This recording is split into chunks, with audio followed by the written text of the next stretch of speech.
Hi hello नमस्कार, मी सोनप्रिया तुम्हा सर्वांचं आपल्या नवीन एका व्हिडिओमध्ये स्वागत करते। तर आज आपण पाहणार आहोत महाशिवरात्रीला काय करावे आणि उपवासाबद्दल बरंच काही। आणि असं एक फूल जे फक्त महाशिवरात्रीला महादेवाच्या पिंडीवरती वाहिलं जातं। आणि त्यासोबतच यंदाच्या वर्षी महाशिवरात्रीला कोणकोणते दुर्मिळ योग आहेत ते पण आपण पाहणार आहोत। त्यासोबतच निषिद्ध काळात पूजा करणे अलौकिक आहे की नाही हे पण आपण पाहणार आहोत। महाशिवरात्री हा भगवान शंकराचा अत्यंत पवित्र दिवस आहे। या दिवशी श्रद्धेने आणि साधेपणाने पूजा केल्यास आध्यात्मिक लाभ मिळतो। महाशिवरात्रीला काय करावे तर महाशिवरात्रीला उपवास ठेवावा। पूर्ण उपवास किंवा फळाहार करू शकता। शक्य नसल्यास सात्विक आहार घ्यावा। त्यासोबतच शिवलिंगाची पूजा करावी। पाणी, दूध, बेलपत्र, धोत्रा फूल असे अर्पण करावे। त्यासोबतच ओम नमः शिवाय या मंत्राचा जप करावा। शिवलिंगावर अभिषेक करावा। अभिषेकात दूध, पाणी, मध, दही, तूप इत्यादी वस्तू वापरून अभिषेक करावा। रात्रभर जागरण करावे किंवा रात्रभर जमत नसेल तर शिवभजन करावे, कीर्तन करावे, मंत्रजप करावा। शिवपुराण वाचन करणेही अत्यंत उपयोगी ठरेल। त्यासोबतच शिवाच्या मंदिरात म्हणजेच महादेवाच्या मंदिरात जाऊन दर्शन घ्यावे। दानधर्म करावा। गरजूंना अन्नदान किंवा वस्त्रदान करणे पुण्यकारक मानले जाते। तर महाशिवरात्रीला काय करणे टाळावे? राग, वादविवाद, नकारात्मक विचार टाळावेत। मांसाहार आणि मद्यपान टाळावे। महाशिवरात्री हा भगवान शिवांचा अत्यंत पवित्र आणि महत्त्वाचा दिवस मानला जातो। या दिवशी श्रद्धा आणि भक्तिभावाने गोष्टी केल्यास आपल्याला भगवान शंकर नक्कीच प्रसन्न होतात। मंत्र जप व पठण करताना ओम नमः शिवाय हा मंत्र 108 वेळा जपा। त्यासोबतच शिवचालिसा, रुद्राष्टक, महिम्न स्तोत्र यांचे पठण करा।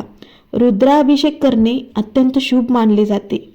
महाशिवरात्रीचा दिवस मन शुद्ध करण्यासाठी आणि वाईट सवयी सोडण्यासाठी त्यासोबतच चांगले संकल्प करण्यासाठी योग्य असतो। म्हणजेच भक्तिभाव आणि श्रद्धा महत्त्वाची आहे। बाह्यविधीपेक्षा मनाची शुद्धता अत्यंत महत्त्वाची आहे। महाशिवरात्रीला उपवास का करतात? चला तर मी तुम्हाला सांगते। आपलं मन, आपलं शरीर, आपल्या इंद्रियाची शुद्धी होण्यासाठी आपण उपवास करतो। शिवभक्तीमध्ये एकाग्रता वाढते। वाईट सवयी सोडण्याचा संकल्प करण्यासाठी हा दिवस उत्तम मानला जातो। उपवास म्हणजे फक्त न खाणे नाही तर वाईट विचारापासूनही दूर राहणे हे आहे। तर उपवासाचे बरेच प्रकार आहेत। त्यासोबतच निर्जल उपवास म्हणजे पूर्ण दिवस पाणीही न घेणे हा एक कठीण प्रकाराचा उपवास आहे। हा सर्वांना शक्य नसतो। तर दुसरा उपवास आहे फलाहार उपवास। यामध्ये फळे, दूध, ताक, सुकामेवा, साबुदाणा, राजगिरा, बटाटा इत्यादी वस्तूंचा वापर करून आपण फलाहार घेऊ शकतो। सर्वात सामान्य पद्धत आहे। आणि तिसरी पद्धत आहे अर्ध उपवास। दिवसातून एकदाच हलकाच उपवासाचा आहार घ्यायचा आणि मग उपवास करायचा। यासोबतच काय खावे तर दूध, दही, ताक, फळे, सुकामेवा, साबुदाणा खिचडी, राजगिरा लाडू, उपवासाचे मीठ म्हणजे सेंदा मीठ खावे। आणि काय टाळावे तर तांदूळ, गहू, डाळी, कांदा, लसूण, तिखट, मसालेदार पदार्थ आणि जास्त तळलेले पदार्थ टाळावे। उपवास कसा सोडावा? दुसऱ्या दिवशी सकाळी शिवपूजा करावी। शिवपूजनानंतर प्रथम पाणी आणि दूध घ्या। नंतर हलका आहार घ्या। अचानक जड अन्न खाऊ नका। तर उपवास करताना आरोग्याची काळजी कशी घ्यावी? मधुमेह, रक्तदाब किंवा इतर आजार असल्यास कठोर उपवास करू नये। गरज असल्यास डॉक्टरांचा सल्ला घ्यावा। गर्भवती महिला, वृद्धांनी सौम्य उपवास करावा। उपवासाचा आध्यात्मिक महत्त्व काय आहे ते मी तुम्हाला सांगणार आहे। उपवासाचा खरा अर्थ उप म्हणजे जवळ आणि वास म्हणजे राहणे म्हणजेच देवाजवळ राहणे। फक्त अन्नत्याग नाही तर मन, वाणी, कृती शुद्ध ठेवणे हेच खरे व्रत आहे. महादेवाच्या पिंडीवर म्हणजेच शिवलिंगावर अर्पण केली जाणारी काही फुले आहेत आणि पत्रे आहेत. त्यामधलेच एक म्हणजे बेलपत्र, त्यालाच आपण बिल्वपत्र पण म्हणतो. सर्वात महत्त्वाचे, शिवपूजेत बेलपत्राला विशेष स्थान आहे. 3 पानाचे एकच पत्र म्हणजे त्रिदल पत्र आपण शिवलिंगाला अर्पण करतो. ते उलटे गुळगुळीत बाजू वर ठेवतात. बेलपत्राशिवाय शिवपूजा अपूर्ण मानली जाते. त्यासोबतच शिवपूजा करताना धोत्र्याचे फूल म्हणजे धतुर्याचे फूल शिवाला अत्यंत प्रिय मानले जाते. त्यांची फुले, फळे देवाला अर्पण करतात. आकड्याचे फूल म्हणजेच रुईचं फूल, पांढरी किंवा जांभळी रुई शिवाला अर्पण करतात. त्यासोबतच कमळ म्हणजेच पांढरे कमळ शिवलिंगावर अर्पण करतात. जे काही आपल्याकडे पांढरे फुलं आहेत, जाई जुई, मोगरा, सुगंधी फुले आपण महादेवाला अर्पण करू शकतो.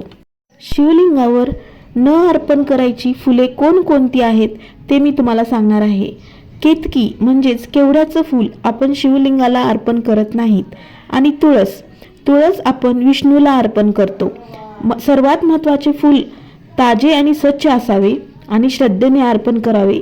यंदाच्या वर्षी महाशिवरात्रीला कोणकोणते 2 दुर्मिळ योग आले आहेत ते आज मी तुम्हाला सांगणार आहे.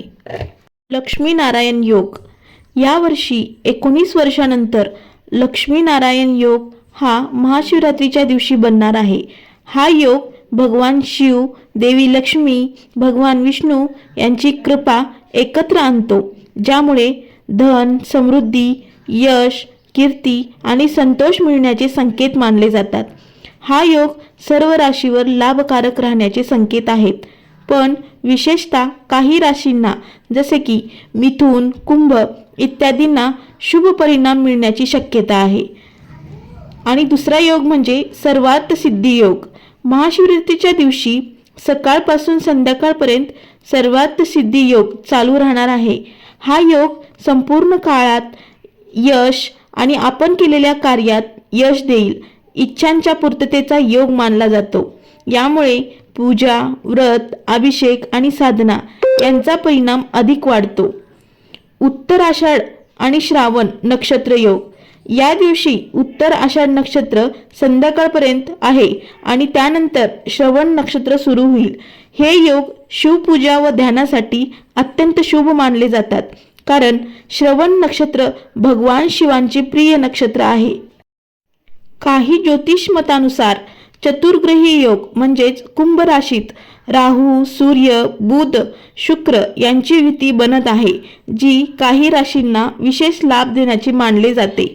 यावर्षी महाशिवरात्री फक्त गुरुदेव आणि शिवभक्तीचा दिवस नसून विशेष ग्रह नक्षत्र संयोजनामुळे पूजेचे फल अधिक सकारात्मक आणि दुर्मिळ शुभयोग पूर्ण करण्याचे संकेत देत आहेत. तर महाशिवरात्रीचा हा दिवस अत्यंत शुभ दिवस म्हणून मानला जात आहे. महाशिवरात्रीला निषिद्ध काळात पूजा करणे योग्य मानले जाते. म्हणजेच महाशिवरात्रीच्या दिवशी पूजेचा मुख्य काळ म्हणजे निषिद्ध काळ मध्यरात्र मानला जातो.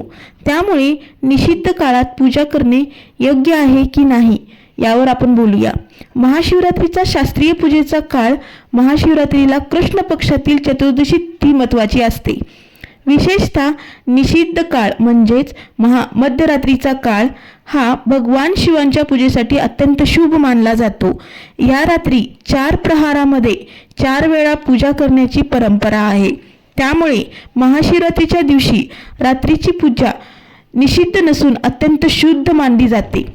निषिद्ध काळ म्हणजे काय? सामान्यतः काही दिवसामध्ये खालील वेळा निषिद्ध मानल्या जातात: राहू काल, गुलिक काळ, यमघंटा. काही वेळा ग्रहण काळ विशेष नियम लागू होतात. परंतु महाशिवरात्रीसारख्या विशेष व्रत उत्सवाच्या दिवशी चतुर्दशी तिथीत पूजा करणे योग्य असते. जरी तो काळ राहू काळात आला तरी तो शिवपूजेला अडथळा मानला जात नाही. विशेषतः रात्रीची पूजा ही शास्त्रानुसारच केली जाते. तर ही पूजा कधी अयोग्य ठरू शकते? जर चतुर्दशी तिथी संपल्यानंतर पूजा केली तर ती शास्त्रीयदृष्ट्या महाशिवरात्रीची पूजा मानली जात नाही. शुद्धता, स्नान, नियम पाळले नाहीत तर व्रत अपूर्ण राहू शकतो. निष्कर्ष यामधून आपल्याला अशीच माहिती मिळते की महाशिवरात्रीला रात्री पूजा करणे पूर्णपणे योग्य आणि अत्यंत शुभ आहे. निषिद्ध काळ ही संकल्पना या दिवशी फारशी अडथळा ठरत नाही, कारण शिवपूजेला रात्र विशेष मानली आहे. मात्र चतुर्दशी तिथीमध्येच पूजा करणे आवश्यक आहे. हा महाशिवरात्रीचा दिवस तुमची पूजा, तुमचा व्रत शुभ, सुखद आणि फलदायी जावो. मित्रांनो, महाशिवरात्रीच्या या पवित्र दिवशी भगवान शिव आपल्या सर्वांच्या आयुष्यात सुख, शांती, समृद्धी आणो हीच प्रार्थना करते. जर तुम्हाला हा व्हिडिओ आवडला असेल तर नक्कीच लाईक करा, शेअर करा आणि चॅनलवर नवीन असाल तर प्लीज सबस्क्राईब करायला विसरू नका. कमेंटमध्ये हर हर महादेव लिहा. पुन्हा भेटूया नवीन एका आध्यात्मिक व्हिडिओमध्ये. तोपर्यंत हर हर महादेव.